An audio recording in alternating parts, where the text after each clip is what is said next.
السلام علیکم خان صاحب. خان صاحب, میرا آپ سے سوال کرنے سے پہلے میں یہ کہنا چاہوں گی کہ پاکستان کی 75 سالہ تاریخ میں آپ کا کردار ہم سب کے سامنے ہے.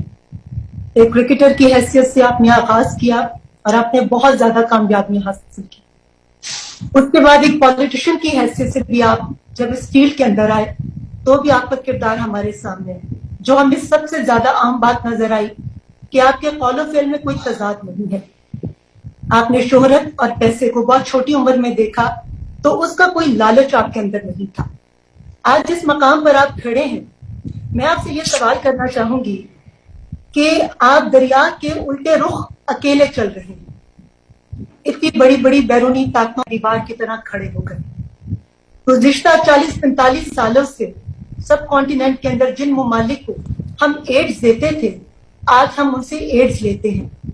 ہم سٹونج ایرا کی طرف واپس چلے گئے ہیں. تو میں آپ سے یہ پوچھنا چاہوں گی کہ آپ بیرونی طاقتوں سے بے خوف ہو کر صرف خدا پر اپنے ایمان اور یقین کے ساتھ تن تنہا کیسے آنے والے وقتوں میں پاکستان کو ترقی کی منازل کی طرف لے کر جائیں گے؟ دیکھیں ریما, میں آپ کو ایک بات بتاؤں. ہمارے بدقسمتی سے میں نے اپنی ساری زندگی میں دیکھا, کرکٹ میں نے دیکھا, پھر کرکٹ کے بعد بھی میں نے لوگوں کو دیکھا, کیونکہ مجھے اللہ نے وہ کرکٹ میں اس سٹیج پہ لے کے گیا جو بڑے کم کرکٹرز پہنچتے ہیں. ہمارے ملک میں تو شاید 1-2 کھلاڑی وہاں پہنچے ہوں. تو وہ میں نے سارا سٹیج دیکھا, پھر مجھے عزت بھی ملی. پھر میں جب اس کے بعد نکلا تو تب بھی میں بڑے مختلف قسم, کیونکہ میں نے ایک دم بجائے کرکٹ میں رہنے کے میں نے ایک نئی زندگی, ہاسپٹل بنانا اور فنڈ ریزنگ, پھر اس کے بعد پالیٹکس تیسری میری زندگی تھی. تو میں ساری وقت لوگوں کو ملتا رہا مختلف قسم کے. دیکھیں میں آپ کو ایک بات بتاتا ہوں, اللہ نے انسان کو اشرف المخلوقات بنایا. ہم اللہ کی سب سے عظیم مخلوق ہیں. فرشتوں کو کہا کہ انسان کے سامنے جھکو, کیونکہ شیطان نے جب نہیں جھکا تو اللہ نے کہا تمہیں نہیں پتا میں نے کتنی صلاحیت دی ہے. مولانا رومی اس کو ایک اور طرح کہتے ہیں کہ اللہ نے انسانوں کو کہتے ہیں جب تمہیں پڑھ دیے تو تم کیوں چونٹیوں کی طرح رینگتے ہو. کہنے کا مقصد یہ ہے کہ ہم سب میں اللہ نے بہت صلاحیتیں دی ہیں. ہمارے میں مسئلہ کیا آ جاتا ہے کہ ہم زمینی خداؤں کو, ہم بت پرستی لگ جاتے ہیں راستے میں. ہم خوف کا بت پوجا کرنا شروع کر دیتے ہیں کہ مجھے کوئی ذلیل کر دے گا, میں فیل ہو جاؤں گا, مجھے کوئی مار دے گا, مجھے میری رزق, میری نوکری چلی جائے گی.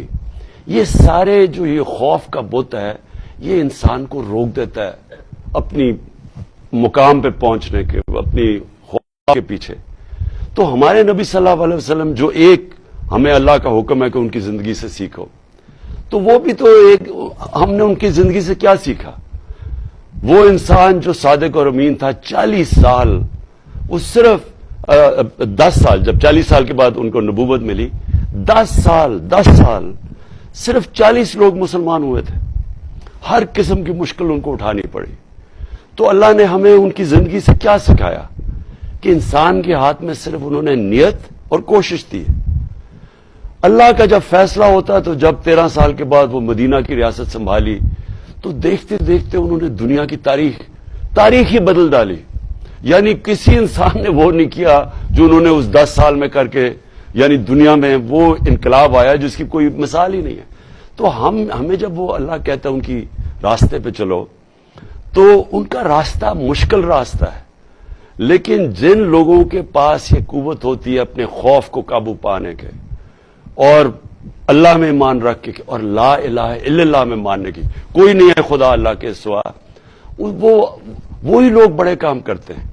تو اس لیے مجھے کوئی خوف ہی نہیں ہے. کیا ہوگا, میں اپنی پوری کوشش کروں گا, کیا ہوگا, میں فیل ہو جاؤں گا, لیکن میں اپنے ضمیر کو اس کا تو سودا نہیں کروں گا, اور آخر میں اپنے اللہ کو جواب دوں گا کہ میں نے کوشش پوری کی. اور یہی صرف وہ ہمارے سے ایکسپیکٹ کرتا ہے ہمارا اللہ.